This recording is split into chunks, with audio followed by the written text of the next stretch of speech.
What's good, YouTube? Back with another video today. In today's video, I'll be talking about why labels are limitations and what you can do to not subject yourself to those limitations and to think outside the box. So, if this sounds like something that y'all wanna listen to, then stay tuned and it's about to be a good one. Why labels are limitations. Labels usually are created to put certain things in a box or to stay in one space. As people, we don't like that. Like, that's not how we want to be. We don't want to be labeled as one specific thing, right? With labels, we pretty much subject ourselves to whatever label that we allow ourselves to be put in. We limit ourselves when we subject, which means below or to be put under a certain title or frame when we add labels to ourselves, right? And a couple examples that I got is like, now I work, right? I work doing, stock pretty much. So I like run up shoes and stuff, right? And so if you look at your title is usually there. So it's like stock or part-timer or full-timer or whatever, right? And that's the title or the label that you're under, even if you can do more. So that's the label. But being under the label means you're limited to stock.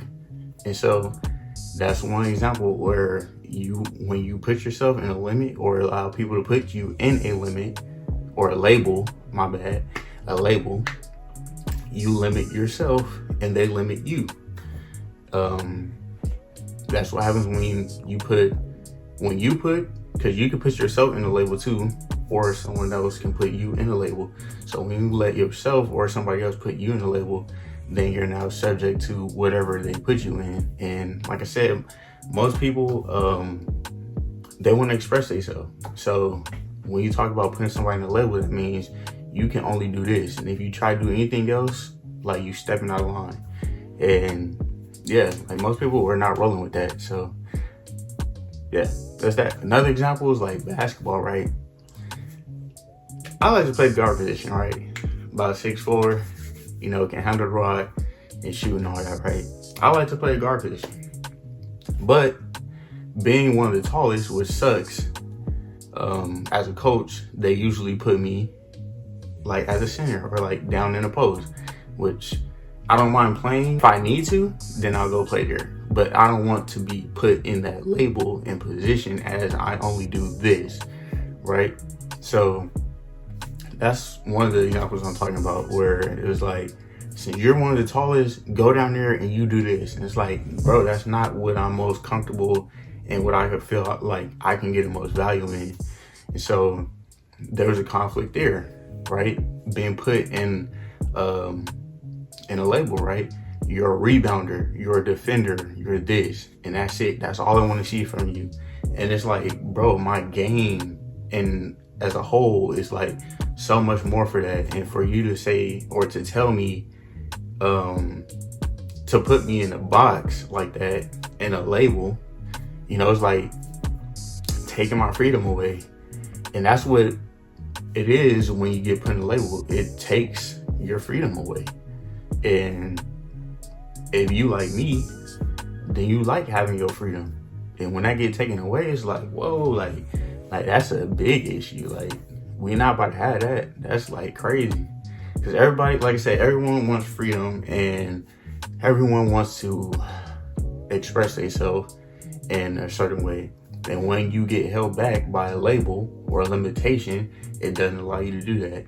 And speaking of limitations, sometimes the limitation is in your own head. And that's what I've been learning recently, right? By Napoleon Hill, who wrote Think and Grow Rich. He said, the only limitation is the one that you set up in your own head. So every limitation that you see out there is starting there first. It all starts in your mind, because your mind, your brain, all of it is a projector. If y'all really look at how a projector is, like how it functions the same way our brain and our eyes are. So what you see out in your life is pretty much a reflection of the limitations that you set up in here through social conditioning, through belief systems, through word of mouth, through friends, family, whatever, all of that. Like, even they got some part in, you know, your own limitation. That's why you gotta be careful who you hang around and who you listen to, because that stuff is really no joke. Like, I promise you. Like, you hear people talk about it all the time, right? If you hang out with 5 bums, most likely you'll end up being a 6. And it's just because you hanging around the limitation of poverty, pretty much. But if you hang around 5 wealthy people, right, they elevate you because you've been in that environment. Also helps you become a more high level person. And yeah, your environment, that plays a role too, because like I just said, the people around you are the people who make you, and who you decide to be for yourself is who the people that you need to put yourself around. Another quote that Napoleon Hill uses, which is also in the Bible, is, as a man thinks in his heart, so he is. So whatever you think about yourself or you think about the world, that's what you're gonna see. So yeah, like, I was actually watching another video yesterday, and he said, you don't see the world how it is, you see the world how you see yourself. And I'm like, dang, like, that actually makes sense. And so when you think about that, it's crazy. But at the same time, it puts the power in your hands, and for you to be able to change your life, right? There's no greater gift than that. Is the power to change your own life. And it starts with you, it starts with your mindset, and it starts with the way you think up here. And so, if this makes sense to y'all, and y'all like this video, go ahead and give it a like and comment, and I'll make sure I hit y'all in the next video.